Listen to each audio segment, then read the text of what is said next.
উনাকে slow poisoning করা হয়েছে।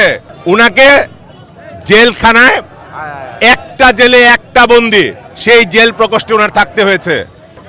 এক এমন অনুভূতি যা এই মাইক্রোফোনের ছোট পরিসরে আমার এই অভিব্যক্তি প্রকাশ করার নয়। আপনারা জানেন দীর্ঘ 18 বছর ফেসিস্ট স্বৈরাচারী শেখ হাসিনা যেই স্টিম রোলার, যেই অত্যাচার অবিচার করেছে, তারপরেও আমাদের প্রিয় নেত্রী দেশনেত্রী বেগম খালেদা জিয়াকে, যাকে বলা হয় আপসীন নেত্রী, তাকে এক চুলো নড়াতে পারেনি, টলাতে পারেনি। 111 সরকার তখন বলেছিল যে আপনি বাইরে যান, সুন্দর জীবনযাপন করুন। শেখ হাসিনা রাজি হয়েছিল, কিন্তু আমাদের প্রিয় নেত্রী রাজি হননি, যেটার কারণে উনাকে বাড়ি ছাড়তে হয়েছে। উনাকে জেলখানায় একটা জেলে একটা বন্দি, সেই জেল প্রকোষ্ঠে উনার থাকতে হয়েছে। উনাকে স্লো পয়জনিং করা হয়েছে, যেই কারণে প্রিয় নেত্রী ধীরে ধীরে মৃত্যুর কোলে ঢলে পড়েছে। সেই হাসিনা, সেই ফেসিস্ট হাসিনা, সেই স্বৈরাচার হাসিনা তাকে চিকিৎসার সুযোগটুকু পর্যন্ত দেয় নাই। যে চিকিৎসার সুযোগ বাংলাদেশের 18 কোটি মানুষের মৌলিক অধিকার, অথচ তিনবারের সাবেক প্রধানমন্ত্রী, দুইবারের বিরোধী দলীয় নেত্রী হিসাবেও তিনি সেই অধিকার পাননি। যার ফলশ্রুতিতে তিনি প্রায় ধাপে ধাপে বিভিন্নভাবে বছর খানেক বাংলাদেশের বিভিন্ন হাসপাতালে উনি চিকিৎসাধীন ছিলেন।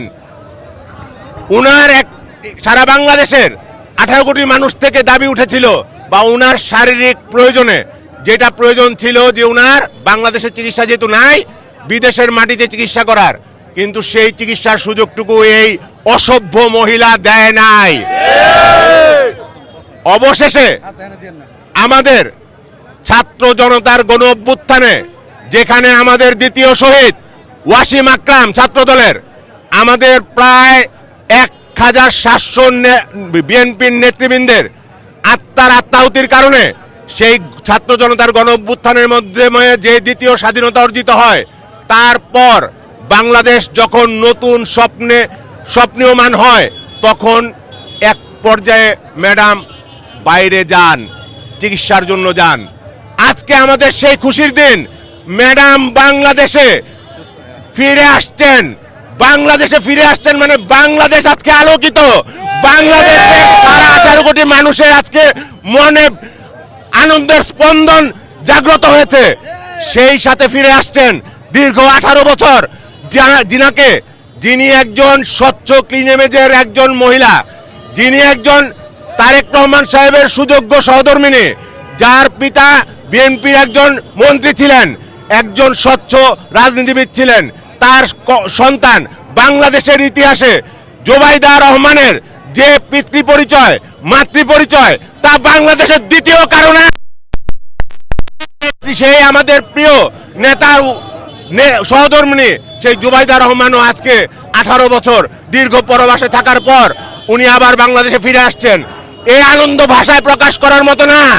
সাথে ফিরে আসছেন আমাদের আরাফাত রহমান কোকো, আমাদের প্রিয় নেতা জিয়াউর রহমান সাহেবের কনিষ্ঠ পুত্র, জনাব আমাদের প্রিয় নেতা শহীদ জিয়ার কনিষ্ঠ পুত্র আরাফাত রহমান কোকোর সহধর্মিণী। অনেকে বলেন আরাফাত রহমান কোকো মরহুম, আমি বলি সে শহীদ, কারণ তাকে হত্যা করা হয়েছে। সেই শহীদ আরাফাত রহমান কোকোর স্ত্রী আমাদের দেশনেত্রী বেগম খালেদা জিয়ার প্রিয় পুত্রবধূ, ছোট পুত্রবধূ জনাব শর্মিলা রহমান সিথি, উনিও বাংলাদেশে ফেরত আসছেন।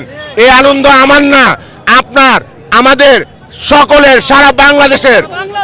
আজকে উনারা ফিরে আসছে, উনারা মানে বাংলাদেশ।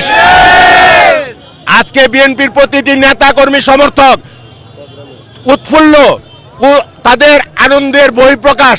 আজকে আপনি দেখছেন বাংলাদেশে প্রায় ঢাকা শহরে কোটি কোটি মানুষ তাদেরকে অভ্যর্থনা জানাতে আজকে সারিবদ্ধভাবে, শৃঙ্খলাবদ্ধভাবে রেখেছেন। তার উপর আরেকটা জিনিস আপনাকে বলতে হয়, আমাদের প্রিয় নেতার নির্দেশনা অনুযায়ী আজকে এসএসসি পরীক্ষা, সেই এসএসসি পরীক্ষার্থী এবং তাদের অভিভাবকদের যাতে কোনো রকম সমস্যা না হয়, যাতে কোনো রকম বিঘ্ন সৃষ্টি না হয়, সেই জন্য বিএনপির কোটি কোটি নেতাকর্মীরা এয়ারপোর্ট থেকে গুলশান পর্যন্ত সারিবদ্ধভাবে তারা দাঁড়িয়ে আছে। কেন?